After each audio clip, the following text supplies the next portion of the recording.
Welcome to today's Explainer. We're exploring a profoundly fascinating concept. We're looking at how to take some of your most terrifying, unsettling dreamscapes and turn them into an epic inner journey of self-discovery. You know, fear is absolutely one of the most powerful emotions we experience. But inside our dreams, it takes on a whole different dimension. It can pop up out of literally nowhere. Suddenly you're faced with this encroaching darkness, an unexplainable nightmare, or just a strange looming presence you can't quite make sense of. We have all been there. But what if there was an entirely different way to handle the whole shebang? What if, instead of just being a passive victim to these nightly terrors, we could actually use them as a gateway to understanding ourselves better? What if your fear isn't an enemy? I want you to really think about that for a second. When that sudden darkness appears in your dream, or when you sense that strange presence lurking just out of sight, your immediate assumption is that it's a threat, right? It's dangerous, it's out to get you. But what if your fear isn't an enemy at all? What if that assumption is literally 100% wrong? I'm asking you to completely reconsider the nightmares you've had. What if that terror was actually trying to accomplish something else entirely? Okay, let's dive into this. Part 1. The dream's hidden message. So when fear appears, our universal instinct is just to bolt, right? We want to get out of there. Our default reaction is pure survival mode. Run, wake up, try to escape.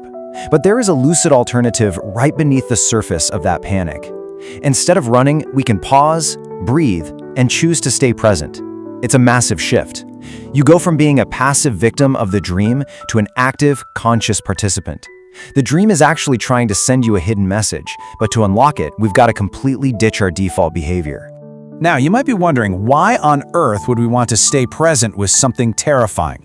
Well, because in the dream world, fear usually isn't an attacker. It's a reflection. It's a message. It's actually a hidden part of yourself asking to be seen. Think about that for a moment. The monster chasing you, that darkness closing in. It's not some external force trying to ruin your night. It's a piece of your own subconscious carrying an emotion or a truth you just haven't acknowledged yet. It doesn't want to destroy you. It simply wants to be understood. Which brings us to the next phase of our journey, anchoring through breath. To actually reach this understanding, we have to go through what honestly feels like a major ordeal. Because it is incredibly difficult to stand your ground when every fiber of your being is screaming at you to run away. You have to actively choose not to flee. So, the very first thing you must do when that sudden darkness appears is pause. Don't react right away, just stop. By choosing not to run, you disrupt the normal cycle of the nightmare right then and there. You are claiming space within your own mind. Next, you breathe. This simple, everyday act of breathing becomes your anchor. It instantly connects your conscious awareness to the present moment within the dream, keeping you from being completely swept away by that rising tide of panic. As you focus on the breath and let it anchor your mind, that overwhelming emotion actually begins to lose its absolute grip on you. And then, you remember the most crucial realization of all. This is a dream. And in that single, profound moment of awareness, the entire landscape shifts. The illusion of physical danger just dissolves. You realize you're actually safe in your bed, and that the terrifying presence in front of you is just a construct of your own mind. Boom. You've officially stepped through the lucid gateway. So the crucial point is how we navigate what comes next. Let's look at the steps to self-awareness.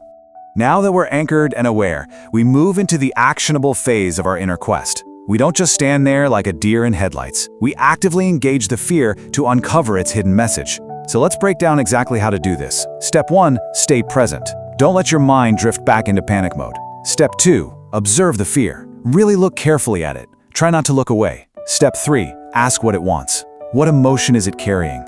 You can literally speak out loud in the dream and just ask it. And finally, step 4, walk toward it calmly. Notice that we're walking toward it not with aggression, not to fight it, but with pure awareness. You are completely equipped to handle this without resorting to violence or conflict. And that leads us to the reward phase, transforming the shadows. This is where the real magic happens. When you walk toward the fear with awareness rather than aggression, you stop feeding it. And the second you stop feeding fear, the dream responds differently. Consider this absolutely core truth. Healing does not come from fighting yourself. Because that fear in your dream is a part of you, fighting it literally means going to war with your own mind. True understanding and true healing, they only come from awareness, from presence, and most importantly, from compassion. Resistance makes the nightmare stronger. Compassion is what dissolves it. When you finally stop resisting, you'll be amazed at how quickly the fear changes. those once terrifying, looming dream figures actually begin to soften. They might shrink right down in size. Sometimes they disappear completely. Or, even more beautifully, they might transform into something entirely peaceful. By just changing your internal state, you have literally altered the fabric of the dream's reality. To help facilitate this transformation, you can imagine light flowing directly from your own body. Picture it, a warm, golden, calm light. Let that beautiful golden light flow out and completely surround the fear. And remember, you aren't shining this light to obliterate or destroy the shadow. You're using this warm golden light to understand it, to embrace that hidden part of yourself with genuine compassion. And this brilliantly illustrates our final stage, waking up stronger.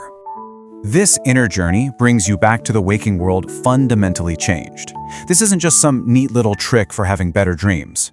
Every single time you bravely face this internal darkness inside a dream, you are developing deep inner compassion and an unshakable presence.